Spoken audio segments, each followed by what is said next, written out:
नमस्कार। प्रभा साक्षी पॉडकास्ट में आप सभी का स्वागत है।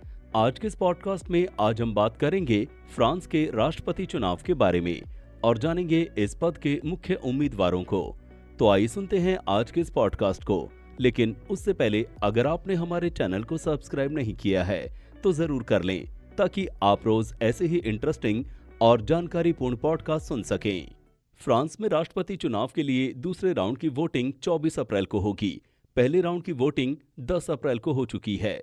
इस बार भी इमैनुएल मैक्रों के सत्ता संभालने की संभावना सबसे ज्यादा है, लेकिन दक्षिणपंथी राष्ट्रपति उम्मीदवार मरीन ले पेन ने उन्हें कड़ी टक्कर दी है। इस बार राष्ट्रपति पद के दौर में 12 प्रत्याशी अपना भाग्य आजमा रहे हैं, जो कई मायनों में अहम है। मौजूदा राष्ट्रपति इमैनुएल मैक्रों दोबारा राष्ट्रपति की कुर्सी पर काबिज होने के लिए मैदान में उतरे हैं। वहीं उन्हें सबसे बड़ी टक्कर दक्षिणपंथी विचारधारा रखने वाली राष्ट्रपति पद की उम्मीदवार मरीन ले पेन से मिल रही है। फ्रांस की कुल आबादी 6 करोड़ 68 लाख है, जिसमें से 4 करोड़ 70 लाख रजिस्टर्ड वोटर हैं।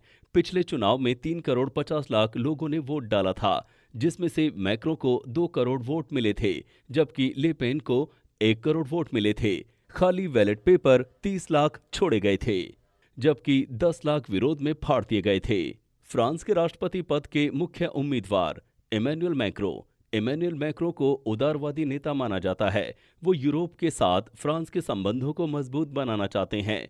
उनका सारा ध्यान देश की अर्थव्यवस्था को सुधारने पर है। अप्रैल 2016 में मैक्रों ने एन माशेर नाम से एक नई राजनीतिक पार्टी बनाई। मैक्रों को 27.84% वोट मिले हैं और उन्हें पहले राउंड में जीत दर्ज की है। मरीन ले पेन खुद को राष्ट्रवादी बताती हैं और उन्होंने ये वादा किया था कि अगर वो सत्ता में आती हैं तो सबसे पहले फ्रांस में इमिग्रेशन से जुड़े नियमों को सख्त बनाएंगे, शरणार्थियों की संख्या में कमी करेंगे, कट्टर इस्लामिक तत्वों के खिलाफ कार्रवाई करेंगे और फ्रांस को यूरोपीय यूनियन से निकालने पर भी विचार किया जाएगा। मरीन ले पेन को पहले राउंड के चुनाव में कुल 23.15% वोट मिले हैं। जीन ल्यूक मेलेंचोन वामपंथी उम्मीदवार जीन ल्यूक मेलेंचोन भी राष्ट्रपति चुनाव में अपनी दावेदारी ठोक रहे हैं, लेकिन जीन ल्यूक मेलेंचोन पहले राउंड में तीसरे नंबर पर रहे। इस राउंड में शाह लू मेलेंचोन को 21.95% वोट मिले हैं। मेलेंचोन काफी आक्रामक बयान देने के लिए जाने जाते हैं। एरिक ज़ेमोर टीवी स्टार से राजनेता बने एरिक ज़ेमोर, जिन्हें फ्रेंच डोनाल्ड ट्रंप भी कहा जाता है, इस्लाम विरोधी और आप्रवास विरोधी विचारों की वजह से ज़ेमोर की छवि एक फायरब्रांड नेता के रूप में है। उनका मानना है कि सिर्फ महान शख्स ही फ्रेंच की जनता को बचा सकते हैं। वैलेरी पेक्रेसी रिपब्लिकन पार्टी की वैलेरी पेक्रेसी भी उम्मीदवारों को अपने पक्ष में मोड़ने में असफल नजर आई हैं। 24 अप्रैल को मैक्रो और ले पेन के बीच मुकाबला। फ्रांस में 24 अप्रैल को दूसरे दौर का मतदान होना है, जिसमें मैक्रो का मुकाबला दक्षिणपंथी प्रतिद्वंद्वी मरीन ले पेन से होने वाला है, जबकि मेलेंचोन सहित 10 अन्य उम्मीदवार पहले दौर के मतदान में बाहर हो गए थे। हिजाब बना बड़ा मुद्दा। फ्रांस में राष्ट्रपति पद के लिए चुनाव अभियान में मुस्लिमों का हिजाब हेड स्कार्फ केंद्रीय मुद्दा बनकर उभरा है। दक्षिणपंथी उम्मीदवार मारिन ले पेन ने देश में हिजाब पर प्रतिबंध लगाने का समर्थन किया है, जहां पश्चिमी यूरोप की सर्वाधिक मुस्लिम आबादी रहती है।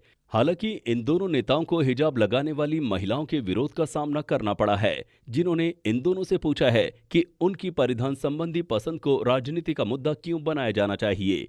मैक्रो धार्मिक परिधानों पर रोक नहीं लगाएंगे, लेकिन उन्होंने कई मस्जिदों को बंद कराने और इस्लामिक समूहों पर निगरानी रखने का काम किया है। बहुत से मुस्लिमों को लगता है कि राष्ट्रपति पद को लेकर चुनाव अभियान अनुचित रूप से उनकी आस्था को कलंकित कर रहा है। दक्षिणी कस्बे पटुइस के एक किसान बाजार में से ढके हुए एक महिला ले पेन के पास पहुंची और उनसे पूछा, राजनीति में हिजाब क्या कर रहा है। इसके जवाब में पेन ने कहा कि हिजाब एक ऐसा परिधान है जिसे इस्लाम के कट्टर विचारधारा वाले लोगों द्वारा थोपा गया है। मैक्रो ने ले पेन से खुद को अलग करते हुए कहा कि वो किसी नियम में कोई बदलाव नहीं करेंगे, लेकिन स्कूलों में हिजाब पर मौजूदा प्रतिबंध का उन्होंने फ्रांस के धर्मनिरपेक्षता के सिद्धांतों का हवाला देकर बचाव किया। आज के लिए इतना ही। अगले पॉडकास्ट में किसी और मुद्दे पर देंगे आपको विस्तृत जानकारी। तब तक के लिए जुड़े रहें प्रभा साक्षी के साथ।